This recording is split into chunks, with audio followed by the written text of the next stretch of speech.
అనిల్ కుమార్ గారు, ముఖ్య అతిథిగా హాజరైన శ్రీరాంపూర్ రథసారథి మన ప్రియతమ జనరల్ మేనేజర్ ఎం శ్రీనివాస్ గారు, అదేవిధంగా BC licence officer SOTGM Satyanarayana garu, అదేవిధంగా సీఎంఓఏ అధ్యక్షులు వెంకటేశ్వర రెడ్డి గారు, అదేవిధంగా SC licence officer Anand Kumar garu, ST licence officer Gunderao garu, అదేవిధంగా BC association vice president Srinivas garu, DGM IED Rajanna గారు, అదేవిధంగా వెంకటేష్ గారు ఎస్సీ అసోసియేషన్ సెక్రటరీ, అదేవిధంగా శ్రీనివాస్ గారు, అదేవిధంగా అస్మీరా నాయక్ గారు, జగదీష్ గారు, ఈ సమావేశంలో పాల్గొన్న అందరికీ 135వ బాబాసాహెబ్ అంబేద్కర్ జన్మదిన శుభాకాంక్షలు. అదేవిధంగా పిల్లలకి ఆశీస్సులు.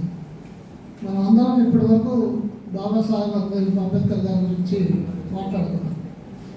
ఒక 15-20 సంవత్సరాల నుంచే ఈ విషయాలన్నీ బయటకు వస్తున్నాయి. గతంలో ఆయన 75 సంవత్సరాల క్రితం మనకి రాజ్యాంగం రాసించిన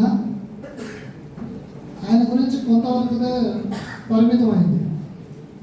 ఈ 15-20 సంవత్సరాల నుంచి తప్పని పరిస్థితుల్లో అనివార్యంగా ఆయన గురించి రాజకీయ పార్టీలు కానీ ప్రజలు కానీ మాట్లాడుతున్నారు. మరి మాట్లాడుతున్నారు అందరూ, కానీ ఆయన ఆశయాల కోసం పాటుపడుతున్నారా? ఆయన ఆశయాల కోసం పనిచేస్తున్నారా? మనం సింగరేణిలో కొట్లాడి అంబేద్కర్ గారి జన్మదినాన్ని పిహెచ్డిగా సాధించాం. ఈరోజు ఎంతమంది హాజరయ్యారు కార్మికులు?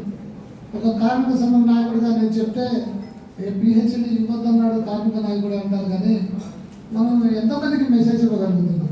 శ్రీరాంపూర్లో 9,000 మంది కార్మికులు ఉంటే ఈ సందర్భంలో మనం కనీసం ఒక 500 మందికి కూడా ఈ మెసేజ్ ఇవ్వలేకపోతున్నాం.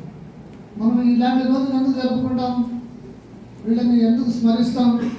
వాళ్ళ ఆశయాలను ముందుకు తీసుకెళ్లాలంటే వాళ్ళని మనం స్మరించాలి, వాళ్ళని గుర్తు చేసుకోవాలి. ఎందుకంటే మనిషి స్వభావం ఏంటంటే కొంత వెసులుబాటు ఉంటే, కొంత మర్చిపోతే, కొంత టైం ఇదైతే దేవుడిని కూడా మర్చిపోతాడు. అందుకనే మన దేశంలో దేవాలయాలు, మసీదులు, చర్చిలు ఎన్ని ఎందుకున్నాయి?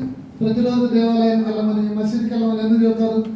మనం గురువు గారు అక్కడ కూర్చొని చెప్పినంతసేపు ఆయన చెప్పేది బాగా 100% ఉంది. ఇక బయటకు వెళ్ళిన తర్వాత ఇక అదే పని చేయాలనుకుంటాం. బయటకు వచ్చిన తర్వాత మనలో ఉన్న రాక్షసుడు శైతాన్ బయటకు వస్తుంది, మనం చేసే పనులు మనం చేస్తాం. అలా మర్చిపోకుండా ఉండడానికే ఈ మహానుభావులకు సంబంధించిన జన్మదినాన్ని జరుపుకోవాలని ఇటు యాజమాన్యం కానీ ప్రభుత్వాలు కానీ దానికి ప్రియారిటీ ఇచ్చి కొంతమంది రాజకీయ నాయకులు ఆ విషయాన్ని ప్రభుత్వం దృష్టికి తీసుకెళ్ళి మనకి వెసులుబాటు కల్పిస్తున్నారు. ఆ సందర్భంగా మనం వాళ్ళని స్మరించుకోవాలి. దాన్ని గుర్తులో పెట్టుకొని, దాన్ని మన మనసులో పెట్టుకొని ఇప్పుడు మనం ఏం చేయాలనేది ఆలోచించాలి. మనం ఏం రాజ్యాంగం రాయాల్సిన అవసరం లేదు, చట్టాలు చేయాల్సిన అవసరం లేదు, పిహెచ్డీలు తీసుకునే పరిస్థితుల్లో ఇప్పుడు లేవు.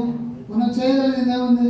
మనతోటి వాళ్ళు, మన పక్కన ఉన్నవాళ్ళు, మన చుట్టాలలో ఉన్నవాళ్ళు, ఎవరైనా పేదవాళ్ళు ఉంటే వాళ్ళకి సహాయం చేయడం, వాళ్ళకి మంచి దారి చూపించడం, ఎక్కడన్నా అన్యాయం జరుగుతుంటే మనం నిలబడి మాట్లాడగలుగుతాం. చేయగలిగితే మనం సమాజానికి చాలా సేవ చేస్తున్నాం.